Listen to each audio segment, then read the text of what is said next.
Hoje estamos reunidos para louvar ao Senhor.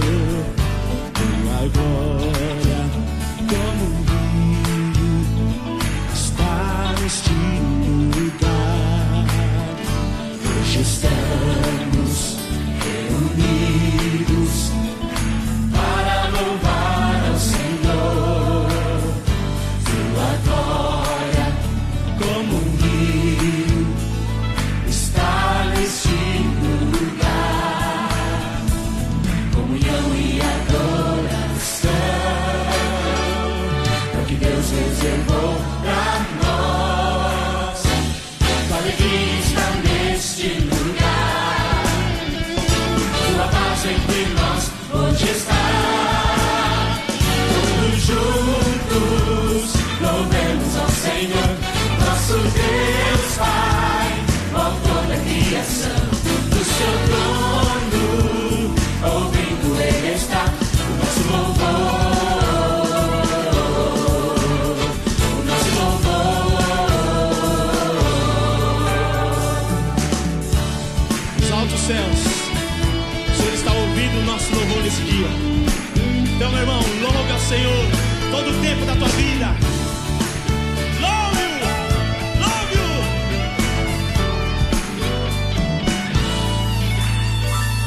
Tua igreja bem unida, nenhum mal poderá destruí-la. Ela é forte, poderosa, sobre a terra prevalecerá. Comunhão e adoração é o que Deus reservou para nós. Tua alegria está neste lugar. Tua paz entre nós hoje está. Todos juntos louvemos ao Senhor, nosso Deus Pai, o autor da criação. Do seu trono, ouvindo Ele está o nosso louvor, o nosso louvor. Todos juntos louvemos ao Senhor, nosso Deus Pai, o autor da criação. Do seu trono, ouvindo Ele está o nosso louvor.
Queridos irmãos, saúde e paz. Se Deus permitiu, hoje é quarta-feira. Pela graça do Senhor, vamos vivendo e juntos, pela fé, caminhando, orando uns pelos outros, louvando e adorando o Senhor todos os dias em nossa casa e juntos como família de Deus. Vocês já puderam aprender uma nova música que fala sobre comunhão e adoração. É uma música que vamos cantar também no próximo domingo, se assim Deus permitir. Como é bom estarmos juntos, como é bom celebrarmos a nossa fé, como é bom sabermos que Deus nos ama de forma incondicional e a gente vai vencendo a cada dia os desafios da nossa vida, como Jesus nos ensina no Sermão do Monte, dos cuidados de cada dia. Como é que você está? Como é que está o seu coração? Como é que está a sua casa? Como é que está a sua família? Já estamos aí terminando mais um mês, o mês de setembro está ficando para trás. Vencemos mais um mês de lutas, dificuldades, barreiras, Covid-19 e tantas outras coisas. E louvado seja Deus por isso. Nesse momento nós vamos ler a palavra do Senhor e você vai acompanhar a Rose, a nossa ministra de música, que vai ler Romanos 12. Então, preste atenção no que ela vai ler, ok? O amor seja não fingido. Aborrecei o mal e apegai-vos ao bem. Amai-vos cordialmente uns aos outros com amor fraternal, preferindo-vos em honra uns aos outros. Alegrai-vos com os que se alegram, chorai com os que choram. Não sejais sábios aos vossos olhos. A ninguém torneis mal por mal. Procurai as coisas dignas perante todos os homens. Se for possível, quanto depender de vós, tende paz com todos os homens. Obrigado, Rose, pela sua participação e leitura nesta noite. Como pudemos ver, ou ler, ou ouvir a Rose lendo, nós somos desafiados pela palavra do Senhor a termos e vivermos um amor não fingido. Quando o texto bíblico nos fala de forma negativa, significa que é possível que alguém faça de forma negativa. Alguém tenha um amor fingido. Ela interpreta gestos de amor, ela fala de amor, ela tem até algumas ações de amor. No entanto, é fingimento.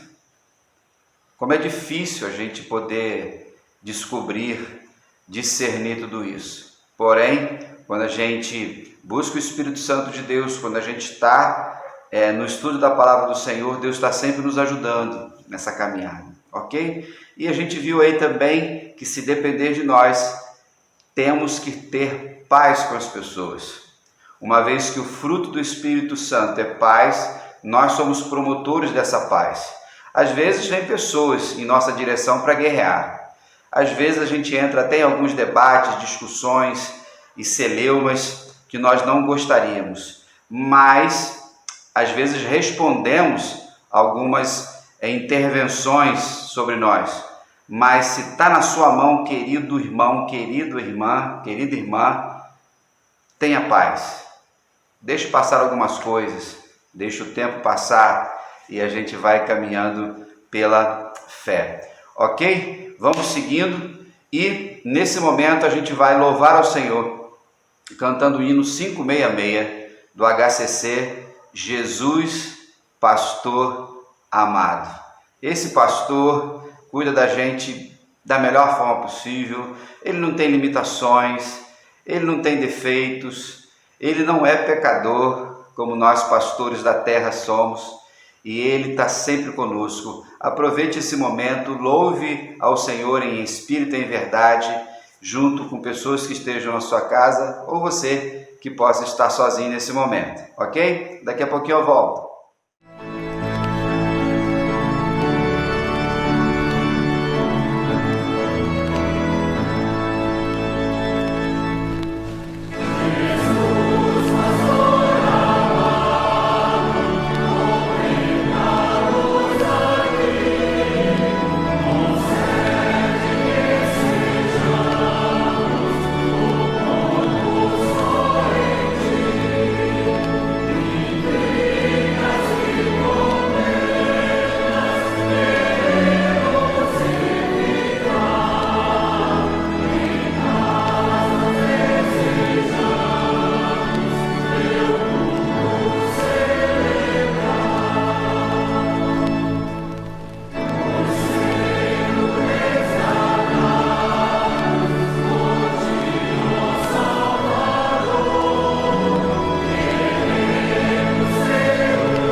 E aí, adorou?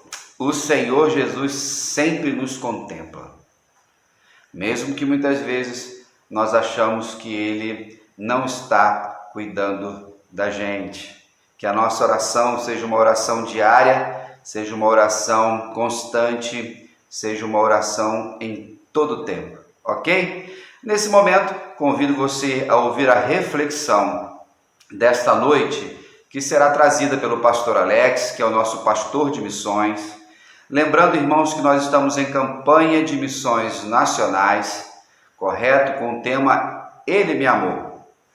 E a divisa Ele me amou primeiro, Ele nos amou primeiro, Ele nos deu vida, Ele nos deu salvação. Deus faz tudo, Jesus fez tudo, ensinou tudo, para que nós pudéssemos seguir a missão dEle, amando as pessoas, ensinando as pessoas, para que elas conheçam a verdade que liberta, o Jesus que transforma, como a nossa camiseta tradicional amarelinha da Junta de Missões Nacionais sempre nos lembra. Ok? Preste atenção e vamos seguindo. Boa noite, meu irmão, boa noite, minha irmã. Saúdo a todos com a graça e a paz do nosso Senhor Jesus Cristo, amém? Bem, estamos aqui novamente reunidos. Essa é uma noite especial, pois é uma noite de oração. É uma noite especial porque é a noite que o Senhor nos concedeu. É um dia que nunca mais vai existir. É um dia que não é como nenhum outro, pois ele é obra das mãos do nosso Deus. E graças ao Senhor, mesmo estando distante, podemos dizer que Deus está aqui, Deus está conosco. Mesmo você aí do seu celular, da sua televisão ou computador, e mesmo eu aqui nesse momento, na minha casa, falando com os irmãos, Jesus está conosco. Ele habita dentro do nosso coração, Ele habita no meio de nós através da pessoa do seu Santo Espírito. Nós celebramos ao seu nome, não só nessa noite, mas todos os dias de nossas vidas, pois vivemos em seu reino. O reino de Deus é chegado, o reino de Deus já está no nosso meio. O reino de Deus é uma pessoa que morreu e ressuscitou por mim e por você. E é por conta desse reino que eu digo que nós podemos estar aqui unidos. E no nome dele celebramos, no nome dele aprendemos mais sobre ele e sobre o seu Pai. E nessa noite eu te convido a estar abrindo a sua Bíblia. Nós vamos estar fazendo a leitura do texto de Jeremias, capítulo 18. Eu vou estar fazendo a leitura do verso 1 até o verso 10. Então é um texto muito conhecido, um texto muito bonito, é um texto que com certeza toca o coração de todos os irmãos que estão me ouvindo nessa noite. É o texto de Jeremias na casa do olheiro. A minha versão é a NVI, então você pode estar acompanhando aí pela tela ou pela sua versão, independente de como você esteja utilizando, digital ou física. Mas o texto vai dizer o seguinte: esta é a palavra que veio a Jeremias da parte do Senhor. Vá à casa do olheiro, e ali você ouvirá a minha mensagem. Então fui à casa do olheiro, e o vi trabalhando com a roda. Mas o vaso de barro que ele estava formando estragou-se em suas mãos. E ele o refez, moldando outro vaso, de acordo com a sua vontade. Então o Senhor dirigiu-me a palavra: ó comunidade de Israel, será que não posso agir com vocês como fez o olheiro? Perguntou o Senhor. Como barro nas mãos do olheiro, assim são vocês nas minhas mãos, ó comunidade de Israel. Se em algum momento eu decretar que uma nação ou um reino seja arrancado, despedaçado e arruinado, e se essa nação que eu adverti converter-se da sua perversidade, então eu me arrependerei e não trarei sobre ela a desgraça que eu tinha planejado.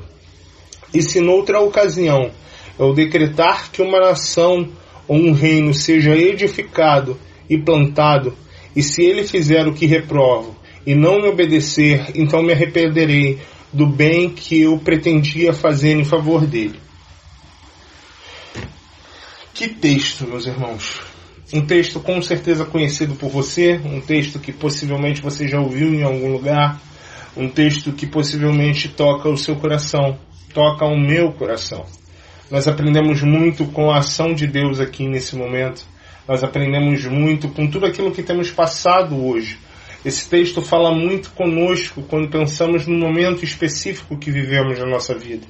Afinal de contas, temos sido moldados todos os dias como o barro que o olheiro molda. Mas nós somos moldados pelas mãos do Senhor.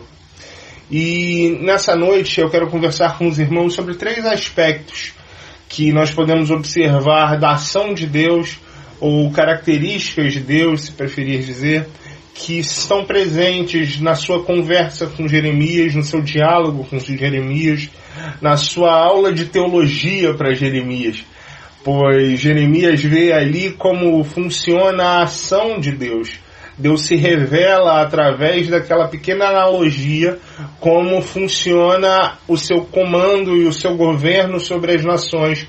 E não só sobre as nações, mas também sobre a vida de cada um de nós. E o primeiro ponto que eu queria frisar com os irmãos é que quando olhamos para a casa do olheiro, nós podemos ver o amor de Deus sobre as nossas vidas. Na verdade, ver o amor de Deus sobre as nossas vidas não é algo difícil, pois afinal de contas Ele está em todas as ações de Deus. Tudo aquilo que Deus faz por nós, Ele faz por conta do seu amor por cada um de nós.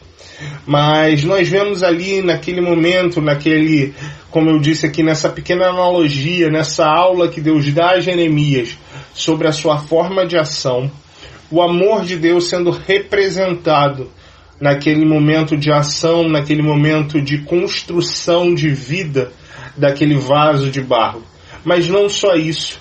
A partir do momento que nós entendemos o momento que o povo de Israel vivia, a situação geopolítica que estava estabelecida ali naquele momento histórico, a Babilônia já estava chegando, a Babilônia já estava às portas, a Babilônia iria tomar Israel. Deus já havia anunciado isso a todos os profetas e em todos os lugares e em diversos momentos possíveis e quase improváveis. E mesmo assim, o povo não escutava, o povo não se arrependia, o povo não se deixava ser moldado.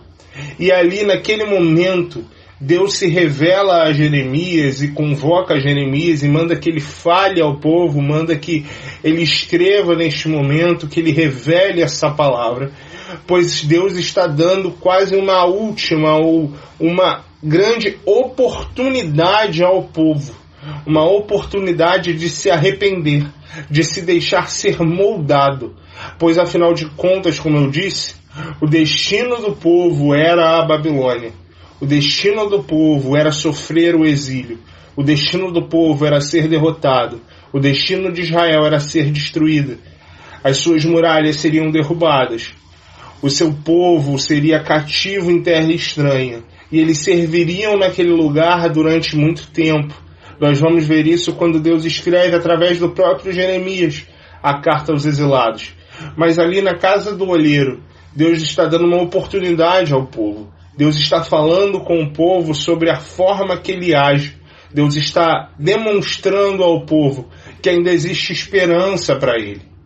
E quando eu penso sobre isso, eu acho muito interessante e consigo fazer uma analogia, ou na verdade uma ligação direta com a vida do apóstolo Pedro. É possível vermos na figura da vida do apóstolo Pedro alguém que recebe o amor de Deus, alguém que recebe a oportunidade de Deus. Eu e você somos pessoas que recebemos a oportunidade e o amor de Deus quando Ele se revela para nós na primeira vez de nossa conversão ou na primeira vez que o encontramos. Mas, especificamente, eu falo aqui sobre um amor antes e depois.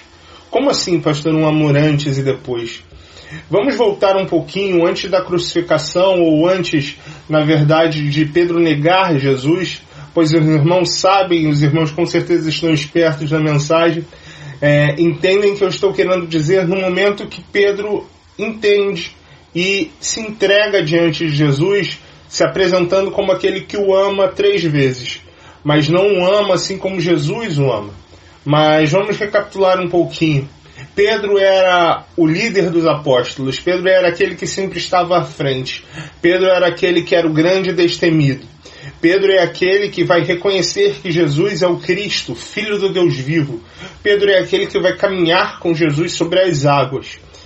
Mas Pedro é aquele que não entende que o seu mestre seria pendurado no madeiro.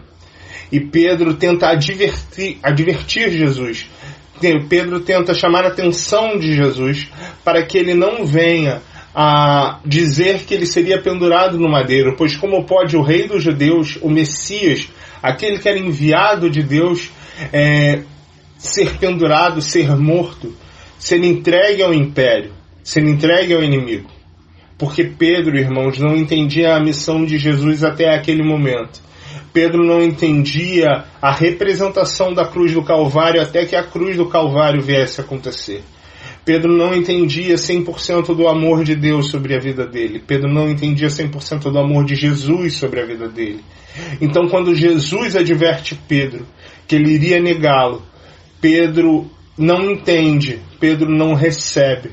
Mas Pedro já estava sendo coberto pelo amor de Deus, pois mesmo sabendo que ele o negaria, Jesus sabia que tudo aquilo deveria acontecer e que após a cruz do Calvário, após a sua ressurreição, ele teria um encontro com Pedro, um encontro na praia, e aquele encontro transformaria a vida de Pedro, e aí sim, de uma vez por todas. A partir daquele encontro, irmãos, sim, nós temos que chegar a esse momento. Esse é o grande momento de transformação da vida de Pedro. Esse é o grande momento que Jesus estipula e coloca Pedro na sua posição de líder da igreja a partir daquela ocasião. Jesus convoca o seu apóstolo, convoca a pedra que havia sido batizada por ele.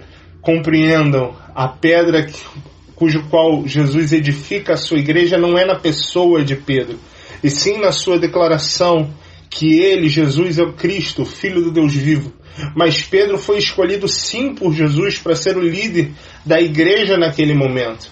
Pedro era o apóstolo responsável por toda a igreja de Jerusalém ali naquela ocasião. E a partir desse momento, a partir desse contato com o amor de Deus, a partir dessa compreensão do amor de Deus sobre a vida dele, e não só sobre a vida dele, pois eu acredito que a partir daquele momento Pedro entendia o sacrifício de Jesus na cruz. Então ele entendia o amor de Deus sobre a vida de cada um de nós. A partir dali, o amor de Deus transformava Pedro. O amor de Deus chegava em Pedro de uma maneira poderosa. E esse é o segundo ponto que nós vamos falar nessa noite. Pois quando nós olhamos para a casa do oleiro, irmãos, nós olhamos para o poder de Deus. É incrível pensarmos, e às vezes pode parecer assustador para nós, entendermos o poder de Deus sobre todas as coisas. Eu sempre falo sobre isso, eu sempre gosto de frisar esse ponto, que Deus é aquele que não é só como se isso fosse pouco, onisciente, onipresente, onipotente. Deus é aquele que cria todas as coisas através de sua fala. Deus é aquele que pinta a história de todo o universo e que cria cada uma das coisas e cada um dos seus mínimos detalhes através de sua fala, através de seu poder. Um dos textos que é mais especial para a minha trajetória e para a minha vida é o encontro de Deus com Jó. Quando Deus se apresenta a ele, Deus questiona Jó onde Jó estava quando ele criava todas as coisas, e ali naquela passagem Deus especifica como cada mínimo detalhe de sua criação foi pensado por ele, foi planejado por ele, foi feito por ele, através do seu poder. Deus deixa muito claro que independente do que aconteça, independente de qualquer palavra que seja dita, a partir do momento que ele fala, a partir do momento que ele determina, qualquer reino, qualquer nação é livrada da desgraça ou despedaçada e destruída, pois ele é o Senhor de todos os povos, ele é o Senhor dos exércitos, ele é o Deus supremo de toda a criação. Não existe outro como ele, não existe outro igual a ele. E é nesse texto que Deus fala com Jeremias e explica: olha, Jeremias, você, cada um de seus irmãos, cada um dos membros da sua família, cada pessoa que você conhece, cada pessoa que já existiu, cada pessoa que ainda vai existir, o povo de Israel, a Babilônia que está a caminho, vocês são barro em minhas mãos. eu os moldo conforme a minha vontade. Eu sou o Deus criador de todas as coisas. E isso talvez assuste muitos de nós, pois se a aula não fosse completa, a analogia não fosse inteira, se o momento não fosse criado pelo próprio Deus e ensinado pelo próprio Deus, seria assustador. Pois se nós nos quebrássemos, se nós viéssemos a dar defeito com qualquer outro tipo de ser ou qualquer outra criatura, talvez nós pudéssemos ser deixados de lado como brinquedos quebrados. Mas nós não somos brinquedos, nós somos criaturas. Criaturas feitas à imagem e semelhança de Deus. Deus vai dizer que ainda que a figueira não floresça, ainda que não haja fruto na vide, todavia eu não me esquecerei de ti. Deus nos quebra para nos moldar novamente. Deus nos quebra para transformar a nossa vida. Deus nos quebra para dar a oportunidade de receber o seu amor. E aí, quando nós pensamos sobre pessoas quebradas por Deus, pessoas que precisaram ser quebradas e transformadas por Deus, um nome que é impossível escapar da nossa mente, já que falei sobre Pedro, é falar sobre Saulo, ou na verdade falar sobre Paulo, a partir do caminho de Damasco. Quando Saulo vai ao encontro de Damasco com a carta de perseguição à igreja, ele é lançado por terra pelo Senhor de toda a criação, na pessoa do nosso Senhor Jesus Cristo. E a partir daquele momento, quando ele já cai no chão e já se levanta cego, ele ouve a voz do Criador de todas as coisas, ele ouve a voz daquele cujo qual tem o controle da vida e da morte de todas as pessoas sobre suas mãos. Ele ouve a voz do Criador de sua vida, ele ouve a voz daquele que é o Salvador das nossas vidas. O questionando: Saulo, por que você me persegue? Naquele momento, irmãos, naquele momento que Saulo morre e Paulo nasce, o apóstolo tem a sua vida quebrada diante de Jesus. Ele literalmente é derrubado ao chão. Ele literalmente perde tudo aquilo que ele poderia ver diante de si, pois diante dele estava o Criador de todas as coisas. Então, como assim como na analogia que nós fazemos aqui, que Deus faz com Jeremias, Jesus faz com Paulo no caminho de Damasco. Jesus quebra o vaso velho para construir um vaso novo. Ele quebra o barro que estava com defeito, ele quebra o barro que não via com clareza, para a partir daquele momento transformar a sua vida. Assim é comigo e com você. Assim, muitas vezes, nós somos moldados pela mão do olheiro. Assim, muitas vezes, nós precisamos permitir que Deus nos transforme. Nós precisamos permitir que a ação dele sobre nossas vidas, a ação de seu amor, mude a nossa trajetória.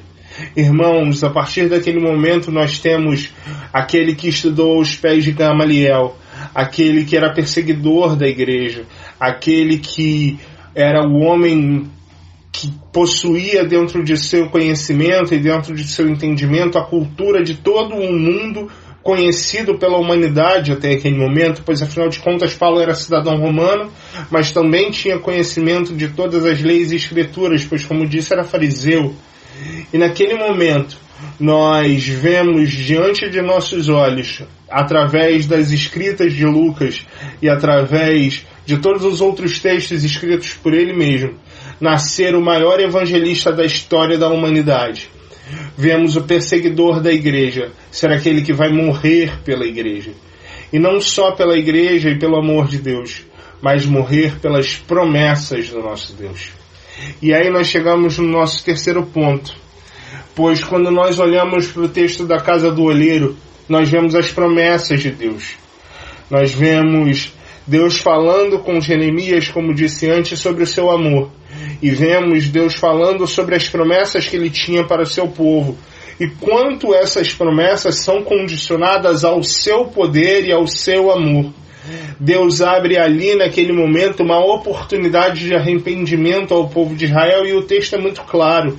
Ele deixa muito ciente que a partir daquele momento, se o povo se arrependesse, Ele tiraria, ele transformaria aquele momento de maldição, aquele momento de desgraça, em momento de bênção, em momento de livramento. Mas naquele momento, se o povo não entendesse, ou se o povo já tivesse recebido todas as promessas que eles já haviam recebido até aqui, até ali, aquela ocasião, e não entendesse e não obedecesse à vontade de Deus, a voz de Deus o chamando de volta para o seu amor, aquele povo receberia sobre si o castigo do exílio babilônico. E é isso que nós vemos, é isso que acontece. Bem, meus irmãos, quando falamos sobre promessa de Deus, como não falar sobre aquele que é prometido junto ao nosso Salvador?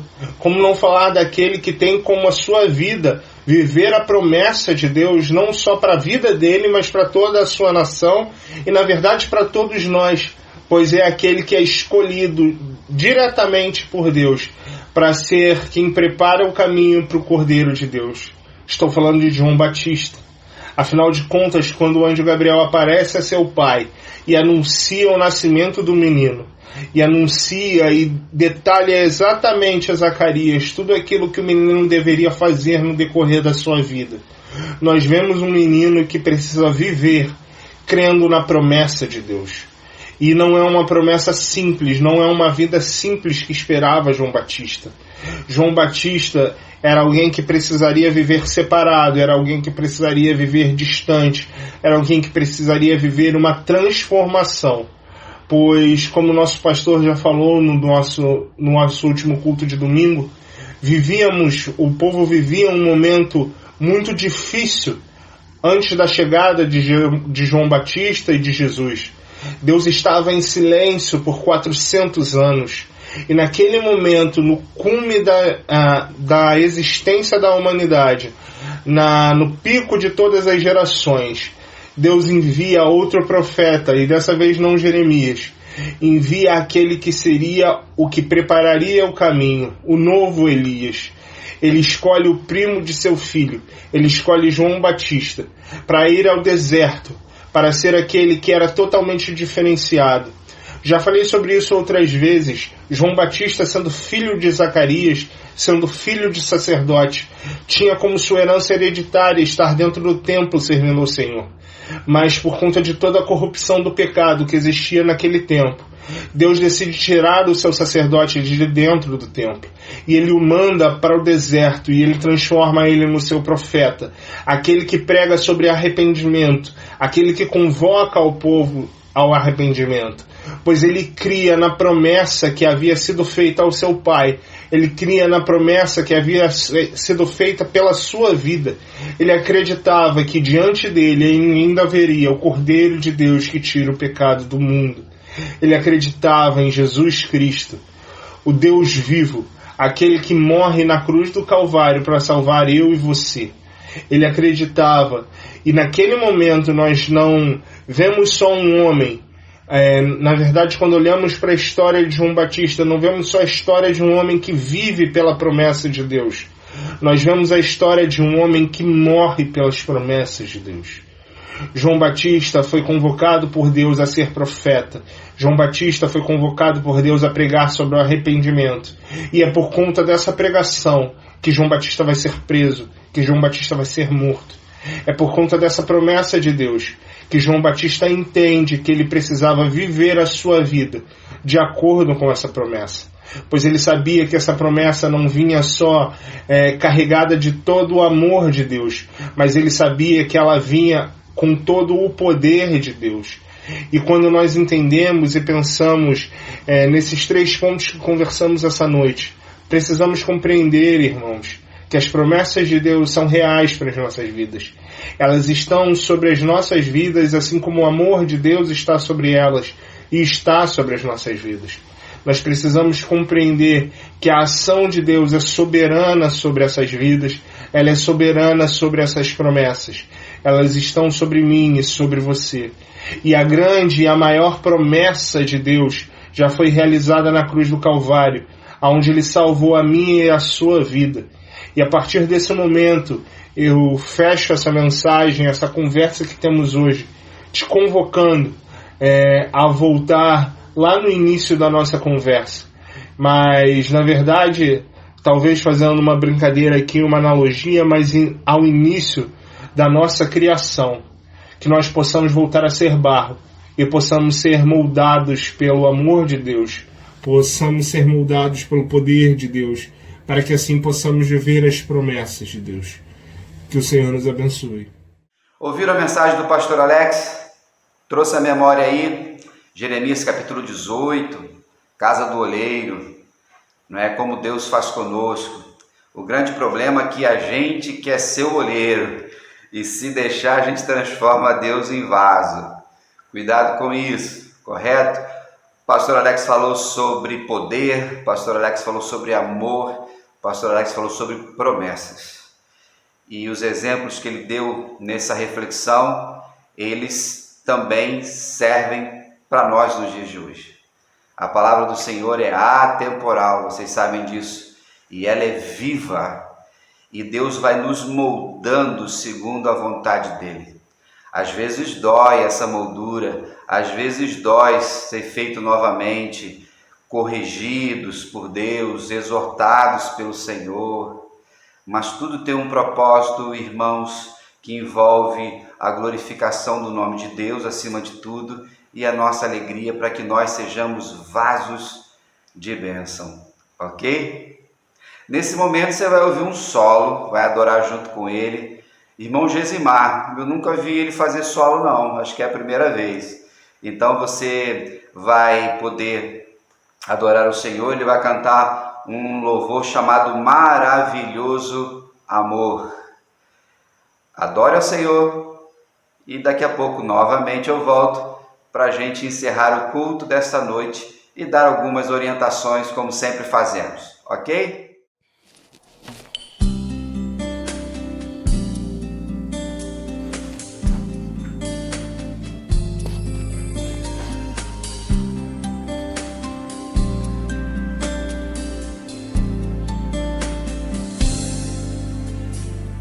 Maravilhoso amor, é o amor de Deus por mim, que meu coração conhece, que perdoa e esquece, eterno e sem fim.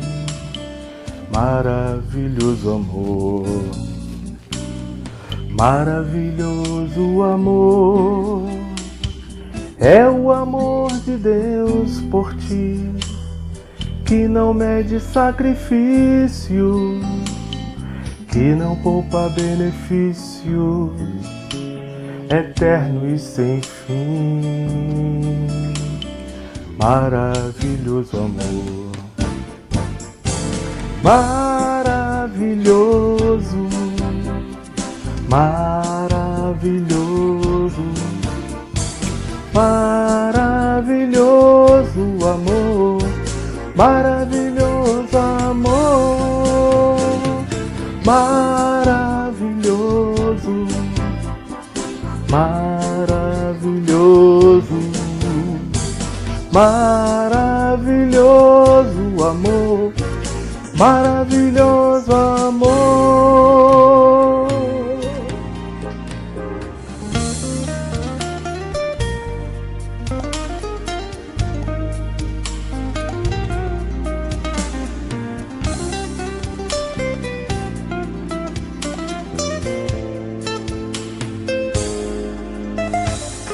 Maravilhoso amor, é o amor de Deus por nós, que nos olha como santos, nos recebe como somos, eterno e sem fim.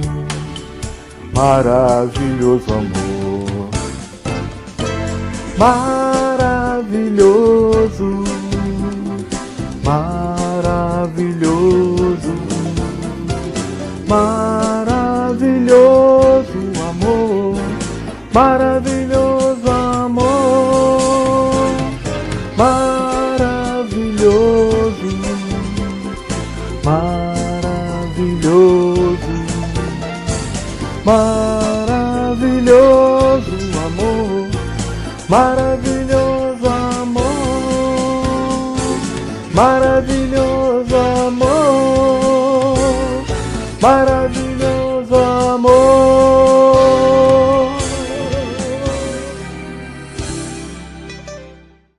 bom saber, irmãos, que o amor de Deus é maravilhoso.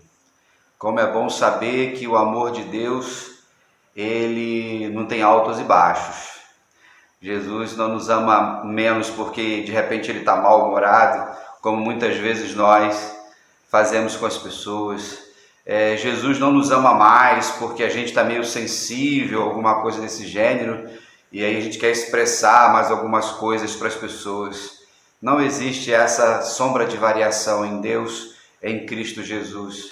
O Espírito Santo nos conduz de tal forma equilibrada, tranquila, serene, perene, levando-nos para a eternidade. Amém? Irmãos, oração, nossa grande arma, nossa grande ferramenta de nos unirmos para que juntos possamos ver a manifestação do poder de Deus, possamos ver nossos irmãos fortalecidos pela fé. A Érica precisou fazer um procedimento cirúrgico essa semana, mas dentro da normalidade ela está passando bem. Irmão Adaísio continua na sua recuperação, irmão Sérgio também.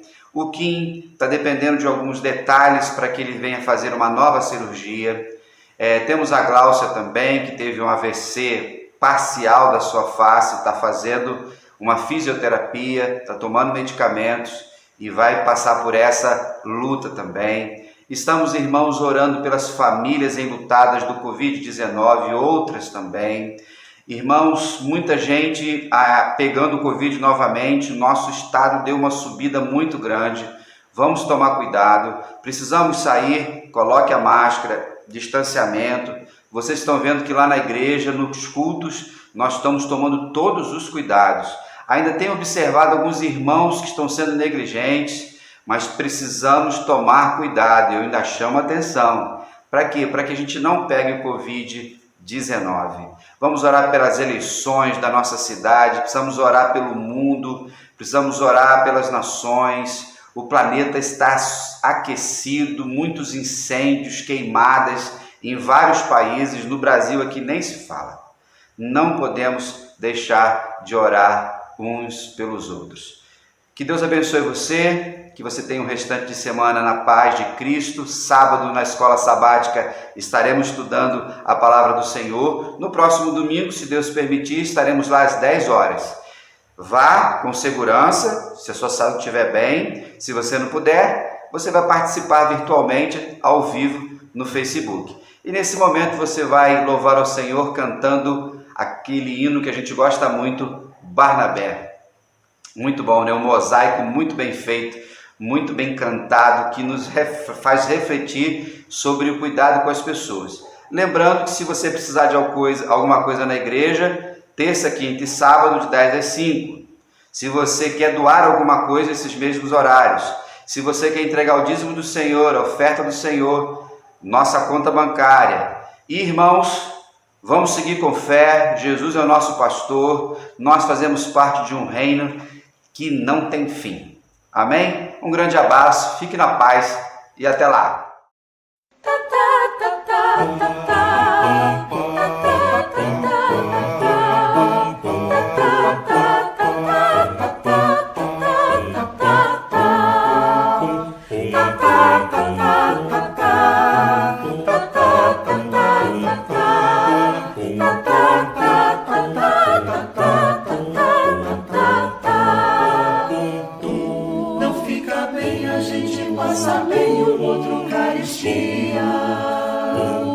Ainda mais quando se sabe o que fazer e não se faz. Como fruto do amor de Cristo, fruto do seu compromisso, vendeu o homem o que tinha e repartiu. Era seu nome Barnabé, natural de Chipre, também chamado de José das Consolações, homem bom e piedoso, cheio de fervor e fé, homem de Deus.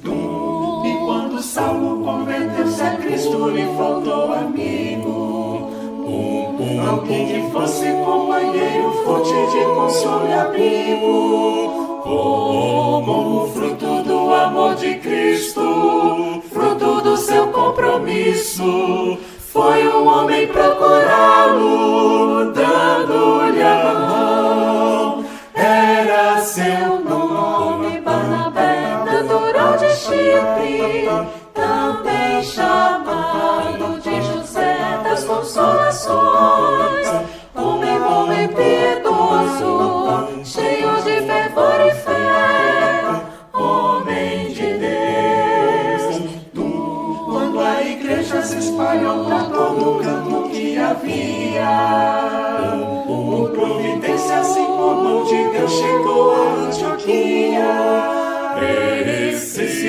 mesmo de um pastor de almas, mesmo de um pastor de homens, foram procurar aquele que qualificou.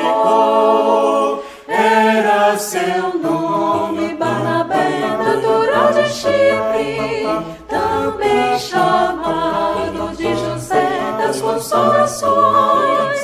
Homem piedoso, cheio de fervor e fé,